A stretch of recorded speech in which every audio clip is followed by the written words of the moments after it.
It's time.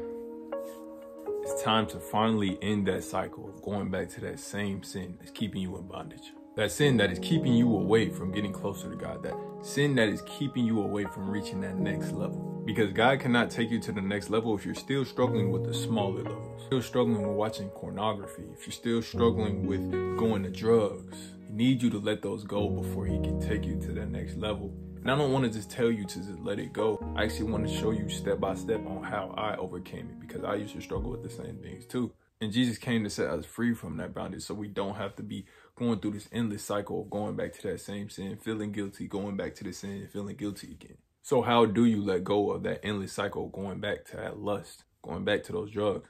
Well, the first step is you need to change your heart. Because I know it's easy to say, I want to let this go. I want to stop doing this. But deep down inside, you like feeling that urge. You like to go back to that sin. You just don't like the guiltiness that comes with it. You like to give in to that temptation because it makes you feel good in the moment. But after, you start to feel guilty. So you need to change your heart and be like, nah, I don't want to do this no more. I really don't want to do this. Because I remember asking God, take this desire away from me. I don't want to desire it anymore. And I remember praying that, and the desire went away. 4 months later, I ended up going back because I stopped reading my word. I stopped clinging to God, and I started low-key wanting to go back because I liked that desire. I liked that giving into that temptation. I liked that feeling. And after that, it got even worse than before. It got harder to let go of that sin because it felt like I had to start all the way over. And the word actually says when a demon leaves, it comes back with 7 more wicked spirits. So that's why it's important that you change your heart and you actually don't want to go back to that sin, because even if God delivers you and takes away that urge, gives you the strength, you're going to want to go back with your own free will and give yourself reasons to want to stop. If it's lust, it's ruining your brain. If it's pornography, it's ruining your mind. It's keeping you away from reaching your fullest potential, keeping you away from having your confidence, keeping you away from having a relationship with God. Matter of fact, it's actually ruining your mind. It's making your mind just sexualized. And when you start to give yourself reasons to want to stop, to put your foot down and be like, I'm done, that's when you will fight those temptations. That's when you won't give in to them temptations and you use 100% of your strength instead of using 50 and giving in.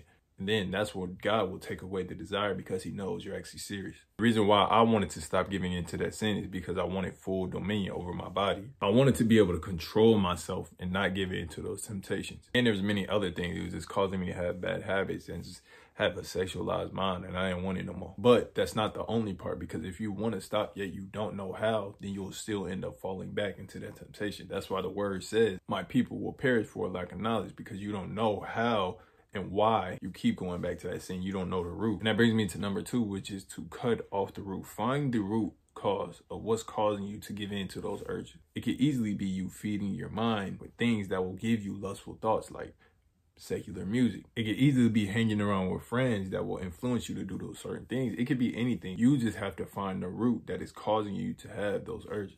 And when you find that root, you need to cut it off, because it says in Matthew chapter 5, verse 29, it says, if your right hand causes you to sin, tear it out and throw it away.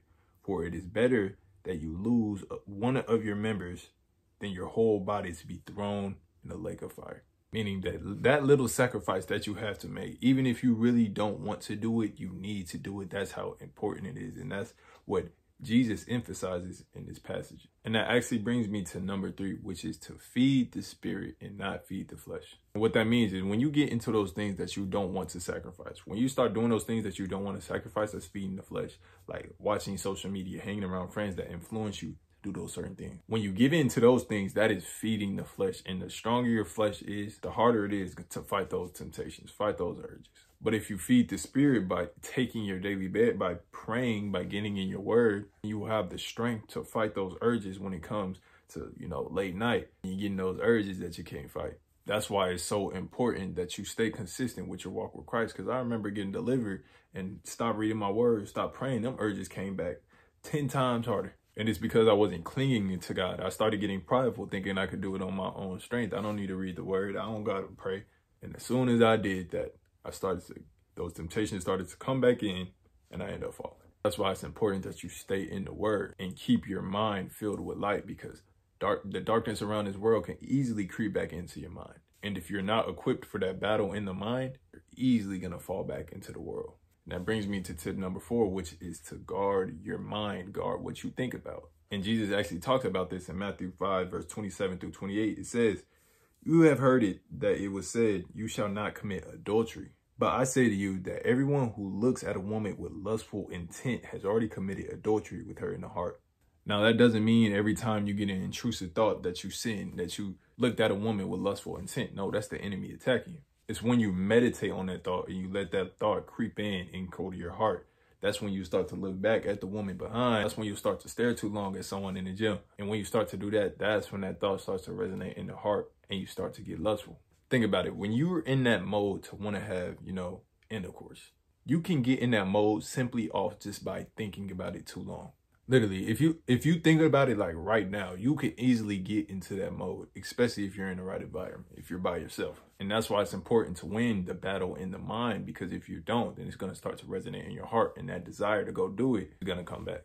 Those urges are going to start coming back. That's why the word says guard your heart above all else, because it determines the course of your life. When something goes to your heart, that's when you start to take action. And that's where the enemy can attack you, because he can't attack you if you don't desire something. He's not going to tempt you with cocaine if you don't like to do drugs. He's going to tempt you with something that you desire in your own heart. That's why desires come from our own, temptations come from our own desires. And that's why it's important when you get that thought and when you get in that mode, you have to run. And that brings me to tip number 5. Whenever you're in a situation where you're getting that temptation, overwhelming temptation, you need to run, because lust is not something to play with. Lust is like fire. You try to play with fire too much, it'll start to grow on you. The fire might even start off small. It could be something small, just a little lighter. But if you keep playing with it and you continue to put something in it, continue to add to it, that's when it's going to start to grow. Well, it's the same thing with lust. It might start off small. It might start off with a little small urge that you think you can fight. But you let it resonate in your mind too long. And then that's when it's going to start to grow. Because lust is not something you fight. It's something that you run from. And if you look at David and Bathsheba, you see that he had his eyes on her too long. If you don't know what I'm talking about, it's in 2 Samuel chapter 11. But David was basically chilling, and then he was on his rooftop and he seen a woman that wasn't dressed, and then he looked at her too long. Instead of running and covering his eyes, he tried fighting that urge, and then he ended up giving into it, and then he ended up sleeping with her. Long story short, that was the downfall of David's career. And when he gave into that lust, that's when his life started to go downhill. That's exactly what will happen to us if we continue to give in to these urges. You see, when David fell into that temptation, he wasn't doing what he was supposed to do. He wasn't keeping himself busy. And because David was chilling, he had more room and opportunity to give into that lust. If David was busy, he would never have been in that situation in the first place. And that's why we have to keep ourselves busy. That's why we need to work towards our purpose. Because as soon as we start getting bored, as soon as we stop working towards our purpose, that's when them thoughts will start to come in, and that's when the devil can attack you the most. These are the tips that helped me overcome my lust after 7 years, and I'm actually going to be dropping my testimony, and it's probably, the video is probably going to be right here. But if I haven't uploaded it yet and you want to see it, go ahead, hit that subscribe button. But appreciate you for watching. I hope these tips help you, and if you have any questions, let me know down in the comments. And of course, until next time, y'all stay blessed.